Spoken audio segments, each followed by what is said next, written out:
Hello. All right. Well, hi. My name is Bill Zadick. I am the men's freestyle national coach for USA Wrestling. And yeah, happy to be here. Super exciting. Love the museum. Been here a number of times, and it's always very inspiring. This is my son Gus. Augustus is going to be 3 in January. Do you want to say something?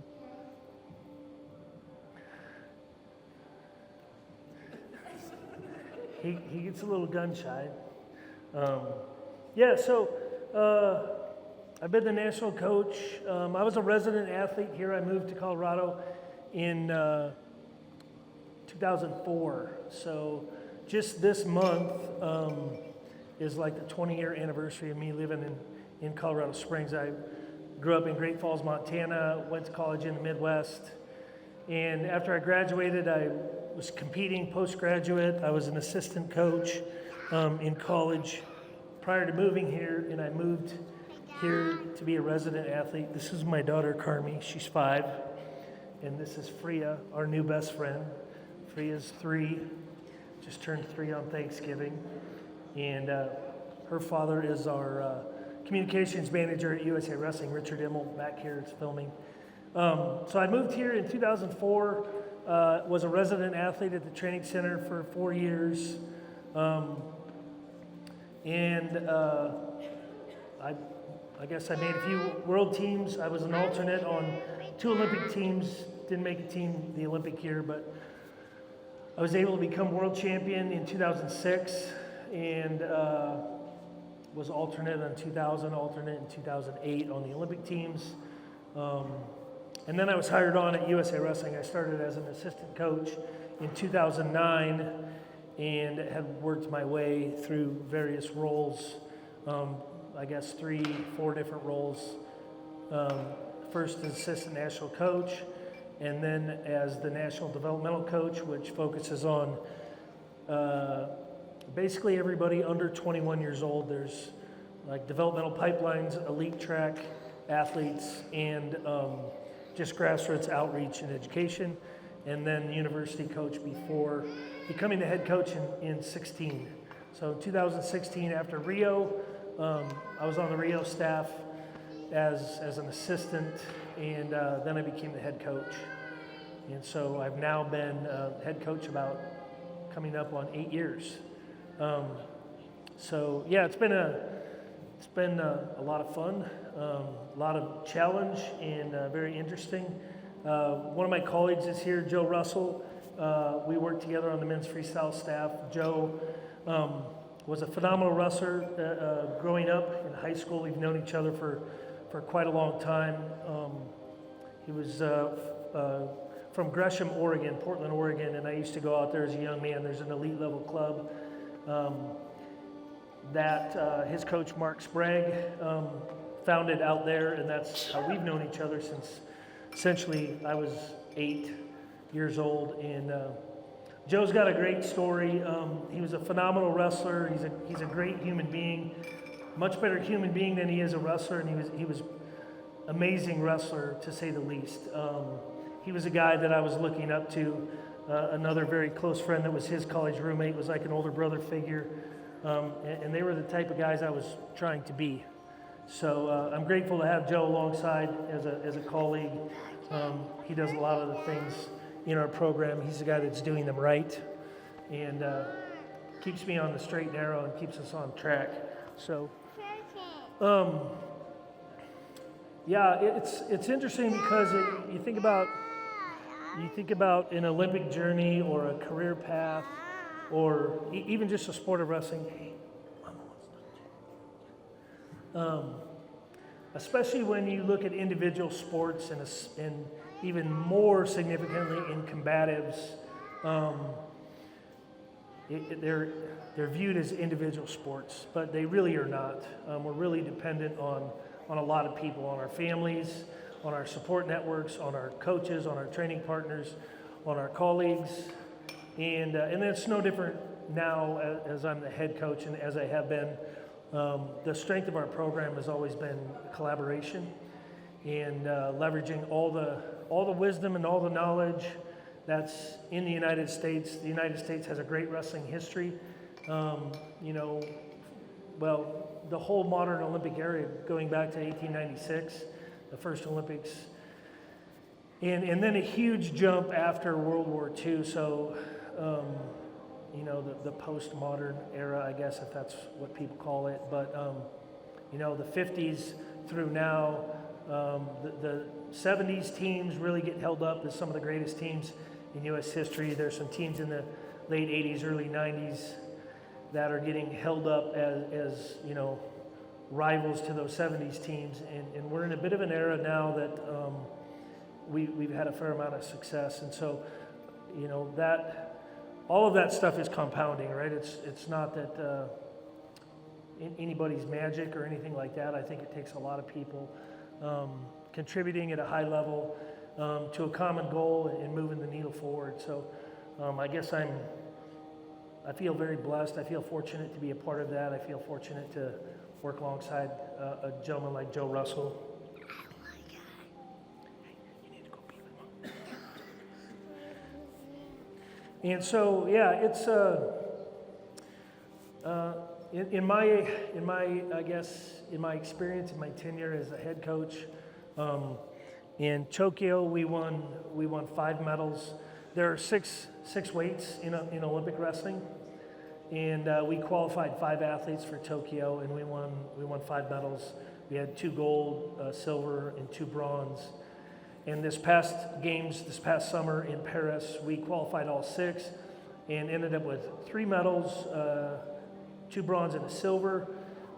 So very exciting performance. I think this year, not having a gold was a little bit hard for us to swallow, but you can't really make light of the achievement that was made. And so there's always things to do and things to learn, and we're doing that right now. We're in a bit of an evaluation phase and seeing how we can innovate and move forward and try to stay on the cutting edge and be the ones that are expanding the boundaries and expanding medal count. But to me, it all comes back to like this stuff right here. My son, my family, my wife's here in the crowd, and my daughter, my wife Samantha, and my daughter Carmi. I had a great support network as a young kid growing up, starting wrestling. In Great Falls, Montana is kind of a larger town for the state of Montana, about 60,000 people, but somewhat isolated from next level information. There were a few D1 programs early on, but they terminated their programs in the early 80s. So growing up in Montana, you had to work really hard at getting information and knowledge. And one of the strengths of my parents, one of the most valuable lessons that I was taught outside of my faith is they worked really hard. My parents worked really hard at finding the experience and the information that we desired as a family. I have a brother that was an elite wrestler, world silver medalist and 2008 Olympian. My sisters were competitive. My younger sister was a figure skater, and she kind of got to a pretty high level as a high school kid, junior high kid. But I think we saw that in our own home.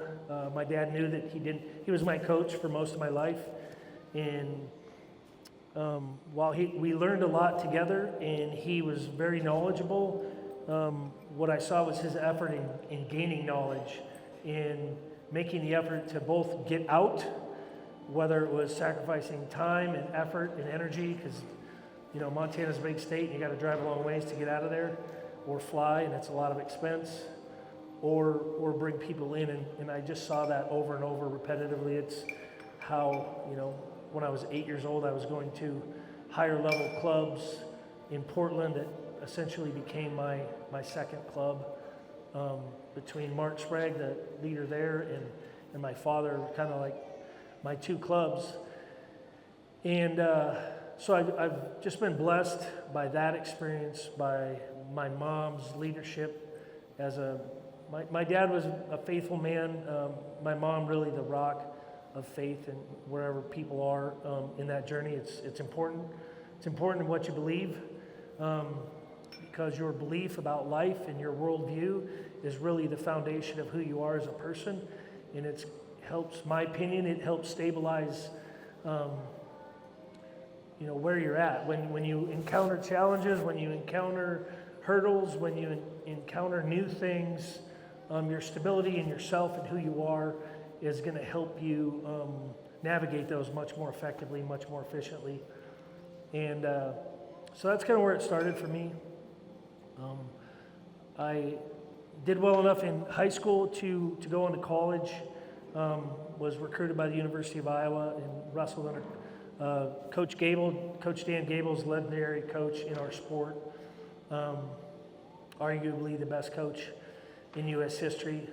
Right now there's Cale Sanderson at Penn State is making a run that's going to probably challenge that, it's pretty cool. It's pretty exciting to see that kind of stuff, that type of innovation and moving forward. But I was very fortunate to have a lot of experience under Coach Gable. I wrestled in college for the 5 years I was in school, and then stayed in Iowa for 8 years after that.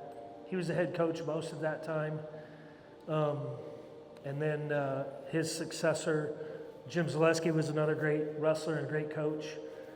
And just very valuable in the formative years when you're a 17, 18-year-old boy becoming a man and learning how to be independent and learning who you are as an individual, and having a great network and structure around to help forge that path. A lot of valuable lessons throughout my time there. And then moving here, of course, under two national coaches, Bruce Burnett, who was one of the best, arguably the best national coach the U.S. has ever had. And then as he retired, Kevin Jackson took over as a national coach for 8 years. So I wrestled under both of them, another super valuable experience. And then was actually fortunate after I got hired, the national coach at the time, Zeke Jones, took a new job, and USA Wrestling tapped Bruce Burnett to come back. So I got to work under Bruce for 2 years before becoming the head coach myself. So I just feel like my path, my Olympic path, my career path has been blessed all along the way by quality leadership, people with good life values and morals and direction, strong, bold leaders, and of course, obviously good wrestling people and have great knowledge. For somebody like me, for Joe, we can sit and talk about the nuances of technique all day long, and those things they're important. And it's kind of the nerdy stuff. If you fall in love with whatever you do, whether it's music and you're a piano player, or it's wrestling, or it's another sport, figure skating. I was around a fair amount with my younger sister, and you find those little things, within your chosen path. But the kind of the higher level things, maybe the macro things, life philosophies, work ethic, integrity. Those are pretty universal, and in my experience, being around other great athletes, both my teammates and athletes that I coach and have witnessed and been alongside of, the differences are often fun to navigate, and that's a little bit of the puzzle and problem solving on a day-to-day. But I'm always struck by the similarities. I'm always struck by even the difference in one athlete's ability versus another athlete, but the similarity in philosophical approach, in methodology, in other things. And so I guess I feel like it's helped me. It's helped me to be able to understand what's most important and what's most impactful, and expend our energy and our effort in those areas, in those directions, and not waste time doing things that are maybe fun, but not as valuable to the end goal. And so, yeah. What else? Yeah, go. Like, what was that transition like from a world championship wrestler to assistant coach to then the head coach? Like, it's got to, what did you learn along the way to prepare you for each step? Yeah, so the transition from being an athlete and then to an assistant coach and then to the head coach, there's a lot of learning in that process. And I guess, again, I was blessed by the history and the background that I grew up. I was always around coaching. My father was my coach. I started wrestling when I was like 5, just about to turn 6. And after my second year, my dad became the head coach. So I was always around our club. I was always around that environment. And then when I went out to Oregon and Mark Sprague, under his leadership there, was a little bit different than my father's. And then when I went to Iowa, Coach Gable's was a little bit different than both. And so I feel like I had a wealth of experience that lent itself to coaching. I love the sport, and I love what it does and how it, it's kind of the debate, the chicken or the egg, what comes first? Like, is somebody really attracted to the sport of wrestling because they have these innate characteristics in their personality or their makeup, or does the sport of wrestling refine those? And of course, I think it's a lot of both. And I just think there are infinite possibilities and mixtures of what make success. It's just learning how to leverage yours to the greatest advantage of what your direction is. So as a coach, as an athlete transitioning to be a coach, I competed later. In wrestling terms, peak of an athlete's career is like late 20s, early 30s. I competed until I was about 35. So it was a little bit longer. I knew I was going to be done. That made it probably a little bit easier. So I don't feel like I left too much in the tank. Although I did consider coming out of retirement. That's just, I think, a lot due to the learning process. When I retired from competition, I somewhat relaxed. I was still wrestling a lot. I was young. I was fresh off being a world champion, so athletes would ask me to wrestle a lot in the room. So I was still training basically full time. And in a year or two's time, maybe it was the best wrestler I ever was. And I really considered coming out of retirement, but you kind of have to have a shift in mentality where, as an athlete, you have to kind of hyper focus on what your needs are. And when you become a coach, it's your needs come last. It's everybody else's needs first. And that's not how everybody is, but it's certainly the examples that I had in the men that I've talked already about, my father and Coach Sprague and even Coach Gable. So that was a little bit of a transition, but not too much because I'd been around it quite a lot. And then just learning the different levels and stages, there's a little bit of corporate ideology that is important to understand when you become an administrator, a coach, but you're also laying out a network, a pipeline for kids who are beginners, grassroots, to have an opportunity to accelerate themselves or elevate themselves to whatever potential they want, right? And I guess there's a lot of learning there, but again, I had a good history of context to draw from, and a lot of great mentors. I could call my dad. My dad loved wrestling as much as anybody I ever knew. I would talk to him every day. When I was an assistant coach, he would call all the time and ask about this or that or whatever. And so he was always a great resource. One of my coaches when I moved here, Kevin Jackson was the national coach. One of the resident coaches was this gentleman, Doc Bennett. He goes by. He was I always kind of jokingly call him a modern day Renaissance man, but he really kind of is. He was a great wrestler, was a good coach. He was he kind of was an orphan. I mean, I don't want to go through his whole long story because it's quite a long story and very rich.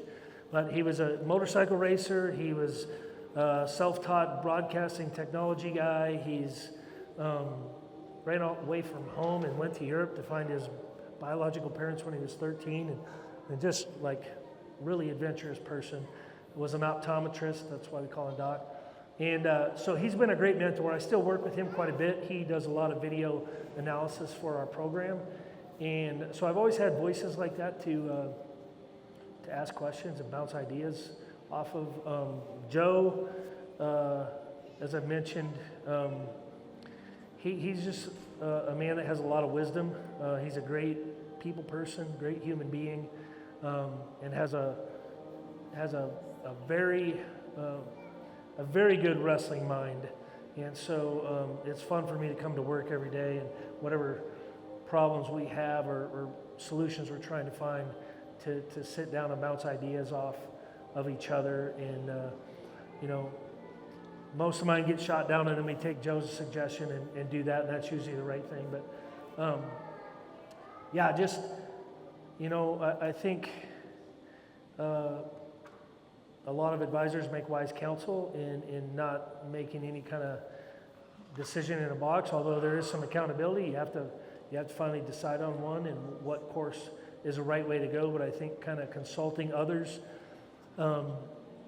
If you're in an area of emphasis, you kind of know what your industry is doing, right? You have your ideas, and you seek counsel from those around you, and they say, well, maybe this, well, maybe that, and you kind of play those scenarios out in your mind.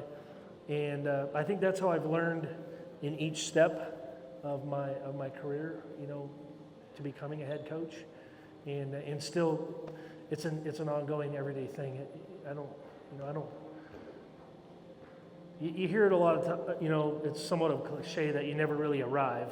And I certainly feel that every day. I feel like there's always, every year there's been new things that can have a major influence.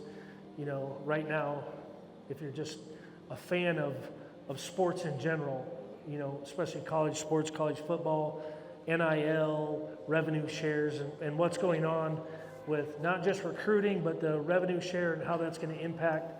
It's going to have a big impact on Olympic sports.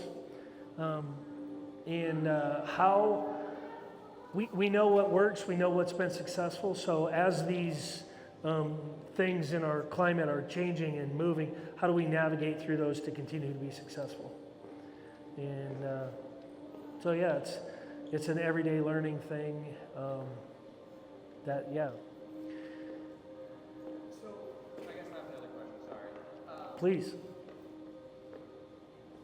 The world-class wrestlers in the United States, they probably have coaches who come from all different schools. They have their own individual coaches, right? And then once Yes. they make a good team, they're all like brought together, and for the head coach as they get ready for this team, how do you quickly understand each athlete, what makes them tick, and then how do you motivate them? Like, I Yeah. can't imagine each coach or each athlete the same to get the most out of them. Yeah, so great question, Tommy. Our sport is a little bit, the internal structure of the United States is a little bit of a decentralized model. I think we're probably similar to maybe swimming a little bit, I think is that way, and a few other sports where not everybody lives right here. I don't have 40 athletes that I'm coaching every single day, but there are somewhat, well, they're definitely professional in their level of commitment, professional clubs that are associated with all the top college programs around the country.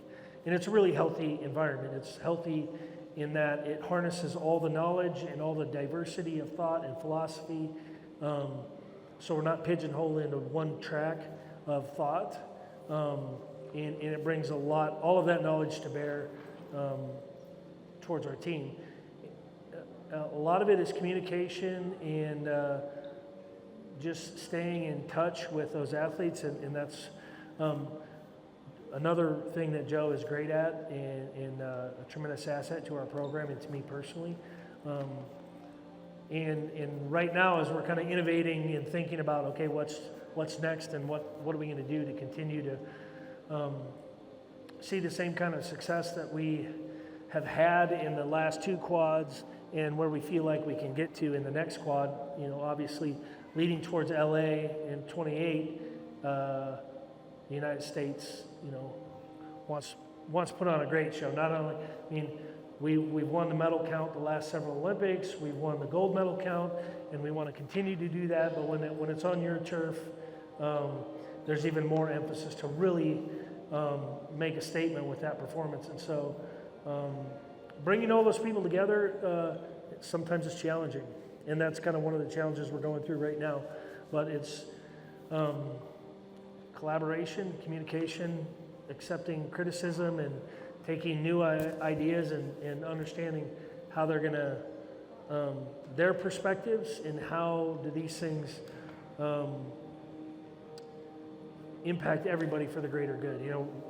Kind of always have the rising tide raises all ships idea.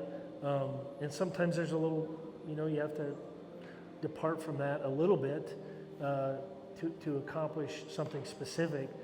But most of the time, that's kind of our general approach is,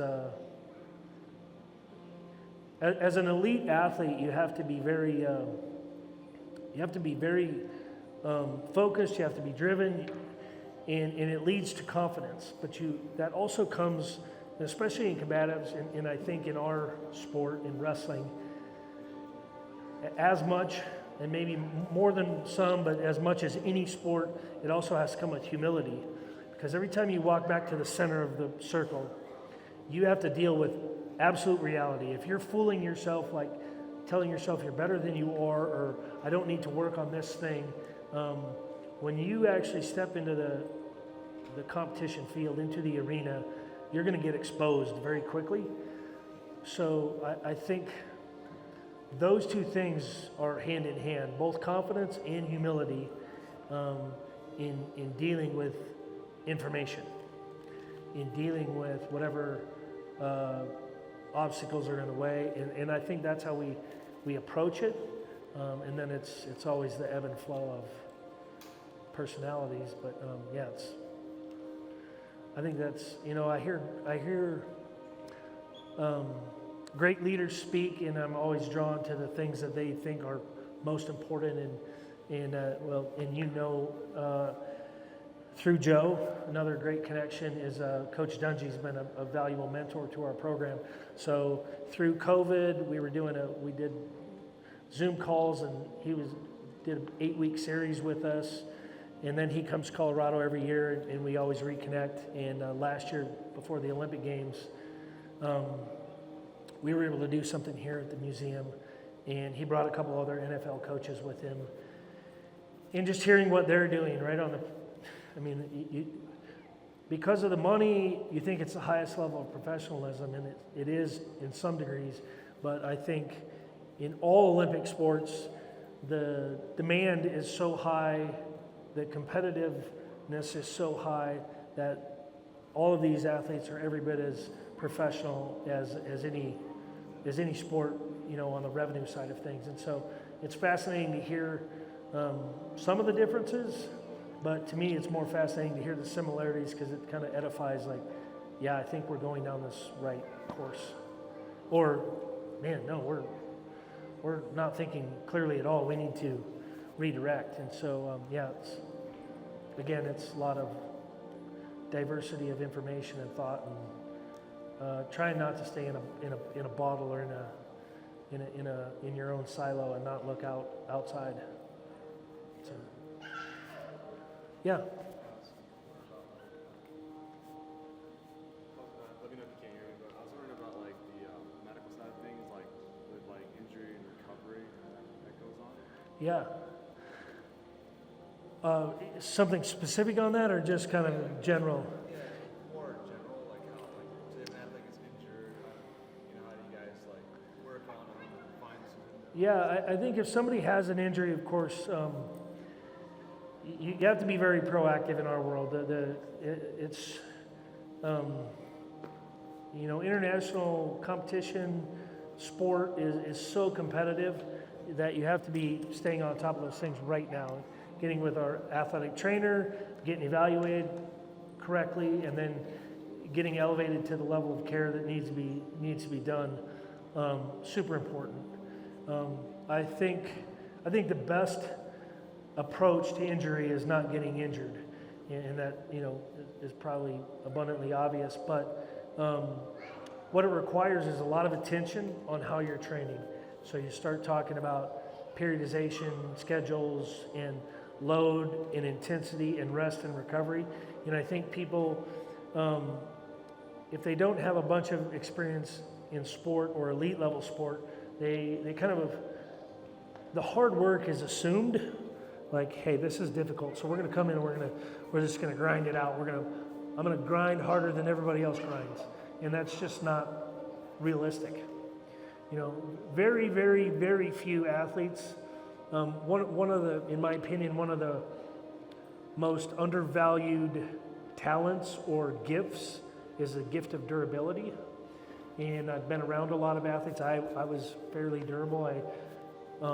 I never sustained any type of catastrophic injury in 30 years of competition in wrestling, which is pretty unusual. And so paying attention to that for our athletes is, we're here in Colorado Springs at altitude. The wrestling room at the training center is 6,100 feet elevation. Because of our athletes living all around the country, they're coming from various places, anywhere from sea level to maybe 12 or 1,500 feet. And so there's physiological demand when you start getting over 5,000 feet. And so we have to think about those things. How do we structure our training when they come to town? We kind of are heavy on technique and instruction on the first few days and lower in intensity and load so that we can let them acclimate up. And those kind of thought processes throughout our whole program, how do we keep people healthy? The assumed hard work is important. But there's only so much harder that you can work, right? And it becomes when you get to the level that we're at, we're talking splitting hairs, right? So everybody's working unbelievably hard. How do we rest better? How do we eat healthier and cleaner so our body becomes more efficient in processing nutrients to help us recover? And those things, that's like the new age of science and innovation is how do we recover better? How do we treat our bodies better?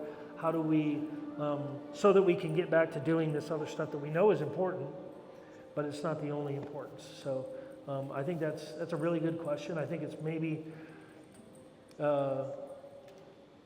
as I moved up the chain of rank in my coaching career, one of the things that I noticed is when I was a national developmental coach, working with, grassroots athletes and, super competitive, high level kids who are 16, 17, 18. And most of them come in with great skill, almost as skilled as our Olympians, and in some cases they are as skilled. Maybe there's some physical development and some things that will happen but the biggest misunderstanding of what professionalism is, which is really, for me to sum up what the vision of our resident program right now, we have 8 to 10 basically seniors in high school, and it's all about that question. Not just health and medicine, but it's professionalism. But that's the most misunderstood. They think I'm just going to go harder. I'm going to do what I've always done because it's worked really well, and I have to do it more and harder. And it's just not always true. It's having enough. You got to respect the machine, right? You don't run a race car nonstop, on 94 octane or jet fuel. You have to bring it in for maintenance, and you do the routine maintenance, you change the oil, you check the filters, you do all those things, and if you ignore them, at some point you have a problem with it. We're trying to, avoid those problems and just be more efficient that way. So that's a really good question. So. So obviously the Olympics are arguably the biggest event in the world for wrestling. But then you add in it being a home game in 2028. What's that look like? Brett? That's the last question I got. Yeah, no, that's another great question. The Olympic Games, the biggest sporting event on the face of the planet, right? Ton of hype, the media, the attention, and even just the innate desires of a competitor who's committed their life to making this goal, this dream happen. When they make a team, there's a lot to it. One of the things that we've kind of already been talking about is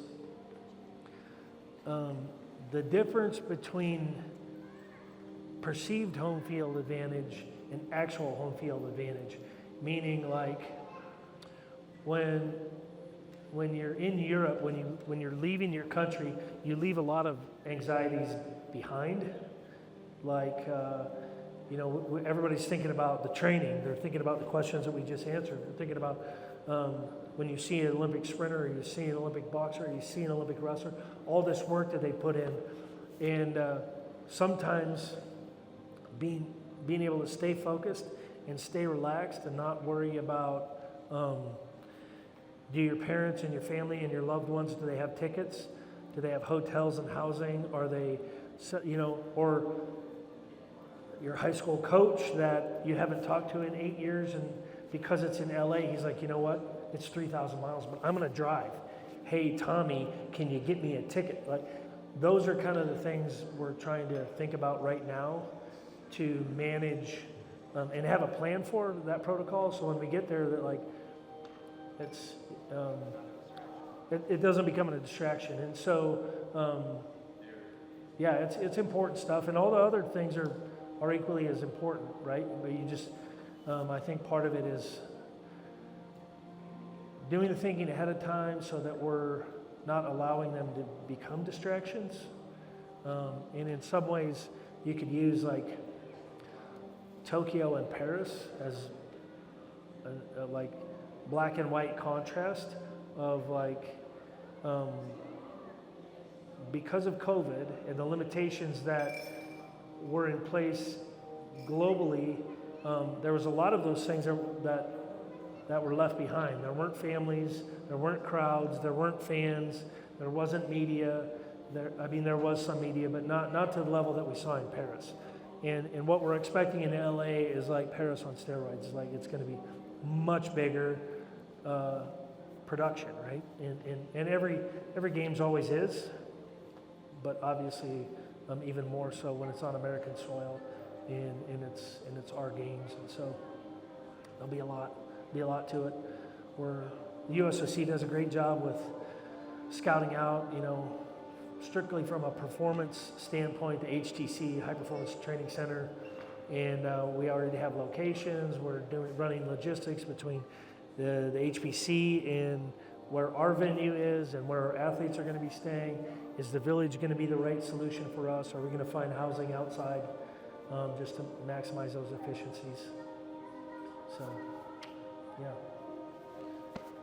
Have you ever had to pivot strategies for training in last moment to prepare for games? Have we ever had to pivot strategies? I'm gonna give you my answer, no, but then I'm gonna ask Joe. Have we had to? Change training facilities the last two Olympics because of COVID, and this one because of Paris threats? Yeah. So, I guess that's why Joe's a great asset to me, because I'm like a blinders guy, right? I look right down the pipe, but so we have had to make some changes. I don't know if it was necessarily about training strategy, but there were some potential threats from a safety perspective, security perspective in Paris. So we we changed facilities, and we had to pivot pretty quickly. Yeah, COVID presented a lot of those, but I think kind of going back to what I had said earlier, you kind of know what you need to get done. Like these have to happen, and I think when I answered no, it's because I understood that these, no matter where we're at or who's doing them, these have to get accomplished, and we've been able to do that for in most cases. Yeah. And Bill, the night change in Paris where a guy needed different equipment, he had to get his right gear to him Yeah. the night so he could make weight for the morning. That was kind of Yeah. So we had an athlete that needed some gear.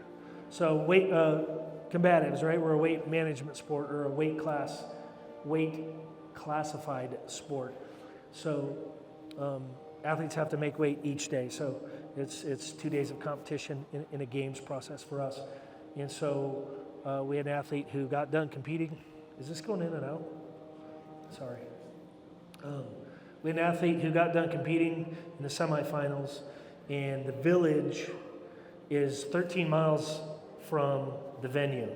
So he has to leave the venue, get his gear, his training partner, and his coach, who aren't credentialed, over to the village where he can work out. After competing in the semifinals, he has to work out to get his weight down so he can wake up on weight and weigh in at 7:30 in the morning.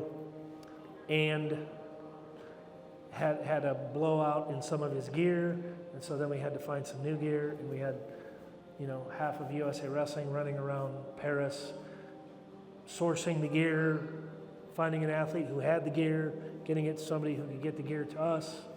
So, those are kind of the behind-the-scenes pivots and things, yeah. So, Does the training and coaching look pretty different for each weight class, or are there some like training and coaching methods that kind of overlap across all weight classes, or what are some like key differences? yeah, I would say, to answer the question, yes on both. Yes, there's a lot of similarities. Yes, there are differences. And that kind of speaks a little bit to my own just personal philosophy, is I think very open-minded to like the possibilities and the combinations that can lead to success. So ideology and philosophy versus a little bit my personal approach. I try to look at an athlete and figure out what they're best at, right? And so you and I could teach you the same technique that I do. This has worked for me. But it's going to look, even though it's the same steps, the same footwork, the same technical aspect, it's going to work a little bit differently for you based on your assets, right? Maybe you're a little faster than me. Maybe you're a little taller than me. And so even the geometry of and timing, the sense of that, applying that, or that's nuanced, right? And that's really splitting hairs. But that's kind of where I get to answer your question is, I think you have to evaluate each athlete and how to enhance their strengths, and then understand what their liabilities are when we're seeing things that are they getting scored on, or is it, what's costing them, what's in the way, okay, and how do we eliminate that and figure those things out. And so yeah, it's kind of both. It's kind of both. Yeah, there's a lot of similarity, and I would say more similarity than difference. But then when you get to that really fine skill set, then it becomes very nuanced to individuals and even philosophies. So yeah.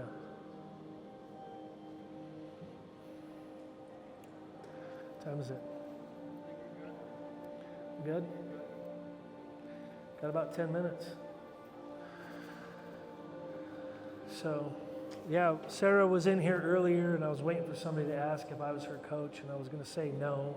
I coach the men's team, but I did teach her everything she knows, just not everything I know. That was going to be my joke, but, since she's not here, it's not that funny anymore. But yeah, appreciate you guys being here.